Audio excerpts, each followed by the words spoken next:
Hello friends, welcome to selection desk से path of success. मैं राहुल शर्मा स्वागत करता हूं अपने यूट्यूब चैनल सिलेक्शन डेस्क में। तो दोस्तों एक काफ़ी बड़ी अपडेट आई है। तो उसी से रिगार्ड्स मैंने सोचा वीडियो बना दूं क्योंकि काफ़ी सारे मैसेज आ रहे थे क्योंकि इस वैकेंसी को लेकर बहुत सारे डाउट है लोगों के बीच के। इसकी क्वालिफिकेशन क्या है और इसके अलावा एग्जाम पैटर्न क्या रहने वाला है, क्या क्या, तो उन सारी चीज़ों को डाउट को मैं क्लियर करने वाला हूं। तो आप देख सकते हो आरपीएससी राजस्थान लोक सेवा आयोग की तरफ से ये विज्ञप्ति निकाली गई है। ये आप देख सकते हो 24/8/2022 की है।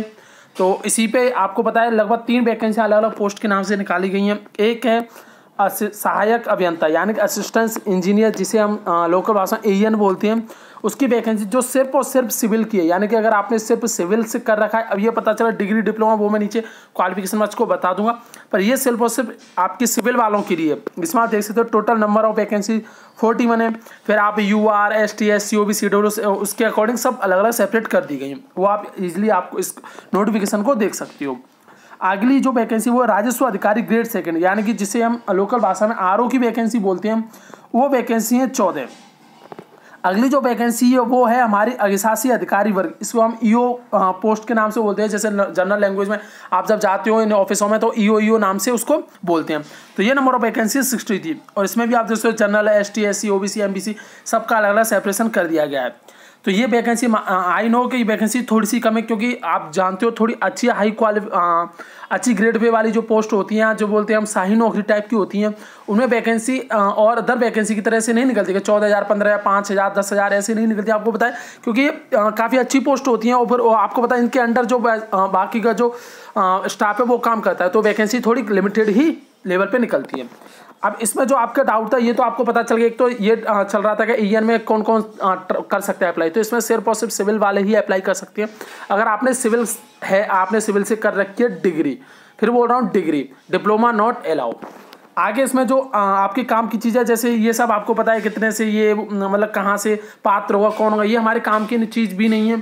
तो इस चीज़ को ईजिली आप देख सकते हो। यहाँ एक आपको दिखा देता हूँ, यहाँ आप देख सकते हो 3 नंबर के बाद जब थोड़ा सा नीचे आपको यहाँ नोट लिखा है, आयोग द्वारा राजस्व अधिकारी यानी कि RO और EO पदों के लिए जो एग्जाम होगा ना वो एक ही होने वाला है। ये नहीं कि आप इसके लिए अलग मतलब एक अलग अलग भर दो फॉर्म, उसके लिए अलग भरो फिर अलग, ऐसा नहीं है। आपका एग्जाम एक ही होगा। तो आपको क्या करना है, जब फॉर्म अप्लाई करो तो उसी के अकॉर्डिंग आपको प्रेफरेंस देनी है कि आप किस पोस्ट को पहले प्रेफरेंस पे रखना चाहते हो और सेकंड प्रेफरेंस पे किसको। सपोज करो आपके मार्क्स काफ़ी अच्छे आ गए और दोनों की कट ऑफ आप क्लियर कर रहे हो, तो जहां आपने फर्स्ट प्रेफरेंस दी होगी आपको वही जॉब मिलेगी। तो ये चीज़ आपको थोड़ा ध्यान रखना है। पेपर एक ही होगा, एक ही से दोनों वैकेंसियों का लिया जाएगा जिसके पोस्ट ऑफ प्रेफरेंस के अकॉर्डिंग। नीचे हम जो चलते हैं, एक इसमें देखिए थोड़ा डाउट रहता है लोगों के, ये मैं आपको बता देता हूँ। जैसे आप 7 नंबर इसमें पढ़ सकते हो। इसमें देखिए इसके अकॉर्डिंग जो कोई हाईकोर्ट में कोई गया होगा कोई मामला, तो उसके अकॉर्डिंग इन्होंने बोला हुआ है कि अगर कोई भी राजस्थान के बाहर की महिला यानी कि किसी भी राज्य की है, वो अगर शादी करने के बाद राजस्थान में रहने लग जाती है, राजस्थान की रेजिडेंसी मिल जाती है, फिर भी उसे रिजर्वेशन के अकॉर्डिंग उसको ट्रीट नहीं किया जाएगा, उसको एज ए जनरल कैंडिडेट ही माना जाएगा। तो इसलिए वो अपना फॉर्म जब फिल करें तो जनरल कैंडिडेट से ही करें। आप क्लियर देख सकते हो कि मूल्यवासी बन जाती है तो उसे public employment ST SC OBC MBBS या MBS या फिर जो EWS होगी उसका आरक्षण का लाभ नहीं दिया जाएगा, इसलिए उन्हें सामान्य में ही करना। तो ये आप जो जितनी फीमेल कैंडिडेट हैं जिनकी अदर स्टेट से या राजस्थान में यहाँ शादी हुई हैं, तो वो थोड़ा इस चीज़ पे ध्यान देना कि आपको रिजर्वेशन नहीं मिलने वाला, आपको जनरल ही ट्रीट किया जाएगा। आप यहाँ दे सकते हो कि इसमें योग्यताएं क्या क्या हैं। तो देखिए आप ये चीज़ तो मैंने बोल ही दिया कि सिविल के लिए जो एईएन की पोस्ट है, ऑब्वियस बात है एईएन के लिए हमेशा ग्रेजुएशन ही होती है। तो आपने अगर ग्रेजुएशन B यानी कि बैचलर ऑफ इंजीनियरिंग कहीं से भी कर रखी है, किसी भी कॉलेज से कहीं से, बस वो गवर्नमेंट ऑफ इंडिया के थ्रू वो अप्रूव्ड होनी चाहिए। तो उससे अगर आपने डिग्री ले रखी है तो आप इस पर अप्लाई कर सकते हो। नेक्स्ट जो है राजस्व अधिकारी या RO या EO, आपको पता जब एग्जाम एक ही हो रहा है तो दोनों की क्वालिफिकेशन भी एक होगी।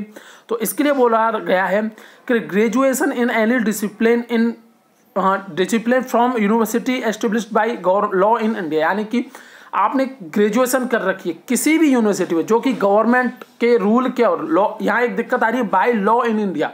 तो इसका मतलब यही है कि गवर्नमेंट के रूल के अकॉर्डिंग, नियम के अकॉर्डिंग, जैसे लॉ हम बोलते हैं, तो उससे अगर अकॉर्डिंग वो अप्रूव है तो आप इसको अप्लाई करें। यानी कि कोई भी ग्रेजुएशन आपने कर रखी है, कोई भी, यानी कि बीएससी हो गया, बीएससी हो गई, बीकॉम, एमकॉम, या कोई भी हो, बीटेक, कुछ भी आपने ग्रेजुएशन कर रखी है, आप इसको फिल कर सकते हो।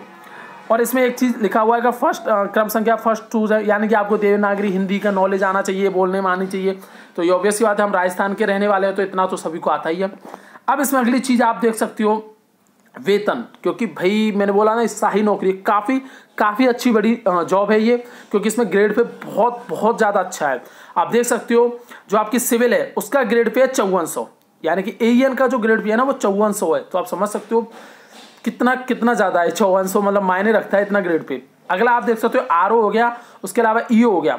आरओ की जो आपका है वो आप देख सकते हो 4800 है, और ईओ का जो ग्रेड पे है वो 4200। तो आप इजीली इसमें देख सकते हो आपको प्रेफरेंस किसको देनी है, आरओ को देनी है, फिर ईओ को देनी है। क्योंकि अगर आपके मार्क्स आ जाते हैं तो ऑब्वियस बात आप जहाँ ज़्यादा ग्रेड पे मिल रहा है वहीं करोगे, क्योंकि मेन सैलरी तो आपको वही इंक्रीज करने वाला है। अब इसमें एज का आपको पता है 18 से 40 वर्ष होनी चाहिए, मतलब मिनिमम 18, और वो भी आप कैसे कैलकुलेट करोगे 2023 के अकॉर्डिंग आप अपनी एज मान के 1/1/23 तक आपकी एज कितनी बैठ रही है उसके अकॉर्डिंग वो 18 से 40 के बीच में होनी चाहिए। फिर भी इन्होंने, आपको पता है बहुत टाइम से वैकेंसी नहीं निकलती, तो इसमें भी इन्होंने क्या है, थोड़ा आयु में जो आपकी एज रिलैक्सेशन है वो दिया है। तो मैंने देखा था लोगों के ये भी कमेंट के सर एज रिलैक्सेशन नहीं दे रही है, नहीं भाई कम से कम नोटिफिकेशन पहले पूरी बात पढ़ा करो।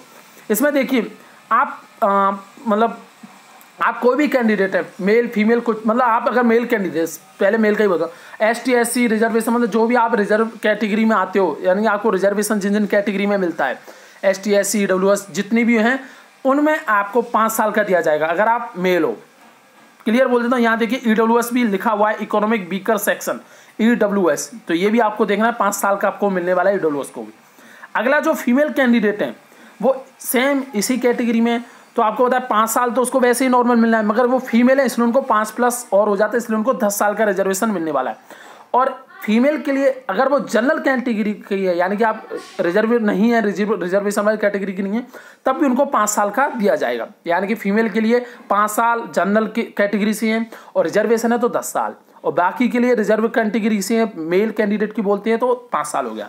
बाकी आप ये, अब इसमें जो आगे आपकी पता है काम की चीज़ है कि भाई कब तक एग्जाम भरना है, कब तक चलेगा, तो आप देख सकते हो ये स्टार्ट होने वाला है 29/8/2022, यानी 29 अगस्त से स्टार्ट होगा, और आपका 27/9 यानी कि 27 सितंबर तक, यानी कि लगभग आप मान सकते हो पूरा 1 मंथ आपका एग्जाम फेल होने वाला है। कोई राजस्थान है, इनको क्या चाहिए कि ज़्यादा से ज़्यादा फॉर्म आए, तो इनका जो भी खर्चा पानी है जो चल सके आराम से, बच्चे पल सके इनके, तो ये क्या करते हैं आराम से खूब लंबा, अगर इनको लगा कि अभी फॉर्म ज़्यादा नहीं आए तो 2-4 साल बाद फिर वापस नोटिफिकेशन इसी को निकाल देते हैं। तो ये राजस्थान का एक क्या बोलते हैं, पधारो मारा राजस्थान वाली विविधताओं में एकता है इनकी, वो आप सब जानते हो क्या हो रहा है आजकल राजस्थान में। आगे चलते, इसमें देखिए आगे दे रखा है कि आपको कैसे फिल करना है। तो आपको देखिए अगर आपका SSO ID पे लॉग कर रखा है, ID बना रखे, आई थिंक सबने बना रखे हो, आप खुद भी इसको फिल कर सकते हो। SSO ID पे जाइए, लॉगिन कीजिए, लॉगिन करके आपको माई रिक्वायरमेंट में या रिक्वायरमेंट में जाना है, वहाँ आपको दिख जाएगा ऑप्शन, उस पर जाके आपको फिल कर सकते हो। बाकी अगर आपको नहीं आता है या कुछ भी, तो आप किसी भी ई-मित्र या कोई भी आपके कंप्यूटर वाला पास में वहाँ जाके इसको फिल कर सकते हो। सेम वही आपको पता है, इसमें वही सेम प्रोसेस होती है कि आपने ग्रेजुएशन, तो आपकी ग्रेजुएशन की मार्कशीट होनी चाहिए, आधार कार्ड मूल, और जो आपकी जरूरी चीज़ें आई थिंक आपने सभी फॉर्म फिल किए होंगे, तो ये आप अच्छे से जान सकते हो। आगे जो इसमें काम की चीज़ है वो आप देख सकते हो, फॉर्म फीस कितनी है, तो आप बता देता हूँ। यानी कि जनरल कैंडिडेट और क्रीमी लेयर जो कैटेगरी के जो होते हैं पिछड़ा वर्ग के, उनके लिए 350 है। वहीं हम बात करें राजस्थान के नॉन क्रीमी लेयर या EWS के लिए, उनके लिए 250 वैकेंसी दे रखी है।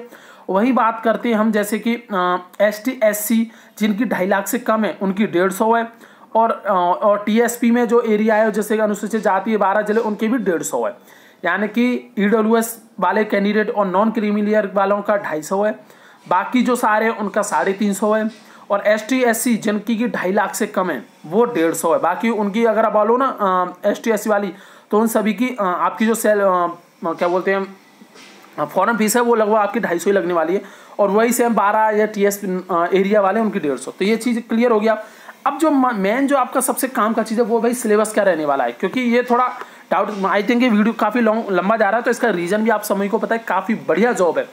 आप अगर आपने कोई आप फ्री बैठते हो, चलो कोई एग्जाम नहीं हो, तो आप अच्छे से इसमें सिद्ध से लग जाइए भाई, इससे बेस्ट अपॉर्चुनिटी नहीं है।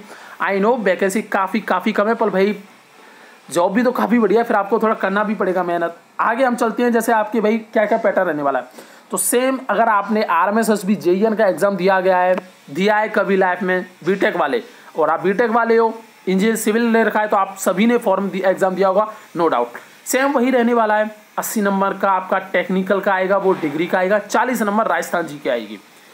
अब ये चीज़ आपको पता है, अच्छे से आप इस चीज़ को समझ सकते हो। और इसमें एक चीज़ आप देख सकते हो कि इसमें सामान्य विज्ञान भी है, यानी कि जनरल साइंस भी आपका आ सकता है। और सेम रहने वाले जिसमें क्या है, जो आपके मैक्सिमम मार्क्स रहने वाले हो 120 रहने वाले हैं, जो आपके लगभग 2 घंटे का एग्जाम होगा। तो ये सेम प्रोसेस है। आगे हम चलते हैं, जो आपका मेन जो आपका टॉपिक है, जो यानी कि बीटेक वाले नहीं है, सिविल नहीं है जिनके पास, उनके लिए RO और EO वाली वैकेंसी। उनके लिए क्या है, जैसे 80 नंबर में वही सेम 2 घंटे का होगा, 120 मार्क्स होगा, 80 और 40। 80 नंबर उसमें क्या रहने वाला आपका, जो सामान्य ज्ञान, जिसमें आपकी इंडियन कॉन्स्टिट्यूशन हो जाएगा, राजनीतिक व्यवस्था, शासन प्रणाली। ये राजस्थान का मतलब आप मान सकते हो इंडिया का मेन जो रहने वाला है वो कॉन्स्टिट्यूशन रहने वाला है, और इसकी राजनीतिक व्यवस्था, यानी कि आप समझते हो राष्ट्रपति उस टाइप के जो क्वेश्चन है वो आएंगे। ज्योग्राफी का इसमें मेंशन नहीं है, हिस्ट्री का कोई मेंशन नहीं है। इस चीज़ का मेंशन सिर्फ आपको राजस्थान जी के में लगेगा, यानी कि राजस्थान में आपकी हिस्ट्री आएगी, आर्ट एंड कल्चर आएगा, और आपकी ज्योग्राफी आएगी, और समसामयिकी यानी कि जो आपके करंट अफेयर्स हो गए ना, वो आ जाएंगे। वो आपके 80 नंबर में आने वाले हैं। जो आपका बाकी का 40 नंबर रह गया ना, उसमें देखिए आपको थोड़ा पढ़ना पड़ेगा, क्योंकि बाकी चीज़ तो आपने पढ़ रखी है। उसमें आपका राजस्थान नगर पालिका अधिनियम 2009, नगरीय निकायों से संबंधित विविध नियम और योजनाएं, तो ये आपको थोड़ा अच्छे से करना पड़ेगा 40 नंबर का। और मैं जान सकता हूँ कि आपने बहुत सारे फॉर्म फिल किए, उनमें ये सिलेबस ऑलरेडी मेंशन होता है।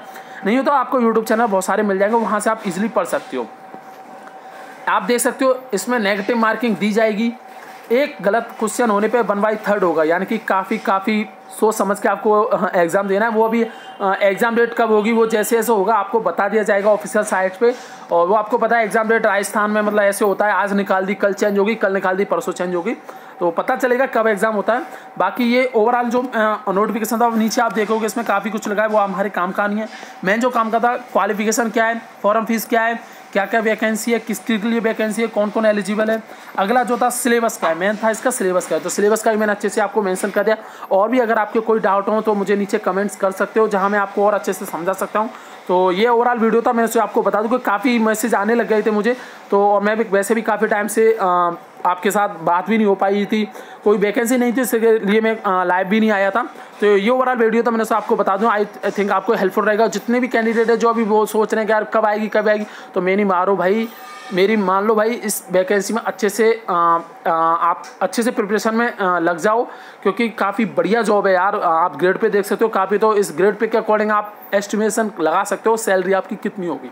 तो और पेपर भाई इसमें कंपटीशन भी काफ़ी अच्छा होने वाला है, क्योंकि वैकेंसी ऐसी है। तो ओवरऑल वीडियो था, आप थिंक आपको पसंद आओ, तो अगर आप चैनल पर नए हैं तो चैनल को सब्सक्राइब करें, लाइक करो, वीडियो ज़्यादा से ज़्यादा शेयर करें, जिससे सभी के पास ये पहुंच सके। तो थैंक्स फॉर वॉचिंग, बाय दोस्तों।